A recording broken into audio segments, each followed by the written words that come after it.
Hello friends. Good evening అండి. బాగున్నారా? బాగున్నారని అనుకుంటున్నాను. యాక్చువల్‌గా మన పెరట్లో వర్షాలు పడిన తర్వాత ఈ మొక్కలు బాగా పచ్చగా అవిని ఒకసారి షూట్ చేసి మీకు చూయించాలని చాలా మనసు ప్రశాంతంగా, ఆహ్లాదకరంగా ఉంది. మీరు కూడా చూస్తారని ఆహ్, దీన్ని షూట్ చేశాను. దీన్ని షూట్ చూసేటప్పుడు నా మనసుకి ఏమనిపించింది నేను మీతో షేర్ చేసుకోవాలనుకుంటున్నాను ఫ్రెండ్స్. యాక్చువల్‌గా సమ్మర్‌లో ఈ మొక్కలన్నీ చాలా పొడవుగా ఉన్నాయి. మొక్కలన్నీ ఎండిపోయినట్లు అనిపించినియి. దాని స్టెమ్ కూడా ఇలా స్కిన్ తీసి చూసాను నేను. అది మొత్తం ఎండిపోయినట్లుగా అనిపించింది కానీ లోపల పచ్చిగానే ఉంది. సరే అని చెప్పేసి ఎక్స్‌ట్రా కొమ్మలన్నీ తీసేసి దాన్ని అలా వదిలేసామనమాట.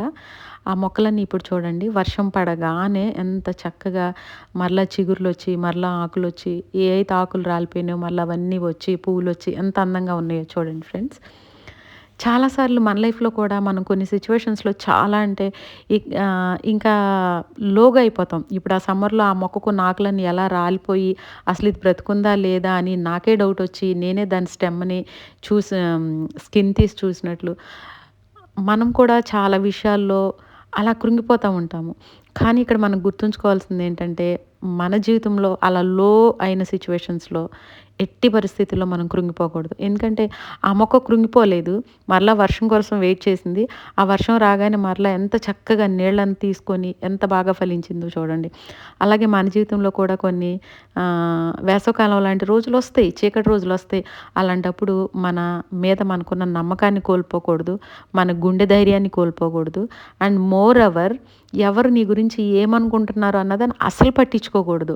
నువ్వేం చేస్తున్నావో, ఏం చెయ్యాలనుకుంటున్నావో, ఏం చేయబోతున్నావో ప్రతీదీ అది నిజాయితీగా, యథార్థంగా ఉన్నప్పుడు నువ్వెవరిని పట్టించుకోవాల్సిన పని లేదు. ఎందుకంటే నువ్వు సమస్యలో ఉన్నప్పుడు ఎవరు నిన్ను గురించి ఆలోచించలేదు. కానీ నువ్వు పైకొస్తున్నప్పుడు అనేక రకాల రాళ్ళు పడతాయి. వాటన్నిటిని పట్టించుకోవాల్సిన అవసరం లేదు. ఈ మొక్క చూడండి వన్స్ అపాన్ ఎ టైమ్ ఇది చనిపోయింది. కానీ ఆ వర్షం పడినప్పుడు ఎంత చక్కగా ఫలించిందో, అలాగే అస్సలు ఎట్టి పరిస్థితుల్లో కూడా మనం మన జీవితంలో అలాంటి సిట్యుయేషన్స్ వచ్చినప్పుడు కృంగిపోవాల్సిన పని లేదు.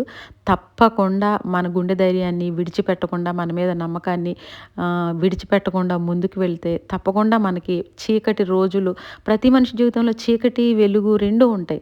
ఆ చీకటి రోజులొచ్చినప్పుడు అవే మన లైఫ్ లాంగ్ అంతా ఉంటాయని మనం అనుకోకూడదు. ఎందుకంటే వెలుగున్న రోజుల్ని చూసాము. ఇప్పుడు చీకటుంది. ఈ చీకటి కూడా దాటతది. కంపల్సరీగా దాటుతాము. సో, అందుకోసమని చెప్పేసేసి ఆ చీకటి రోజులనే గుర్తు తెచ్చుకుంటూ మనం ఉండాల్సిన పని లేదు. ఈ ఈ ప్లాంట్స్ లాగా డెఫినెట్‌గా ఒకానొక రోజు ఫ్లరిష్ అవుతాం. మర్చిపోవద్దు. God bless you. Thank you friends. Thank you.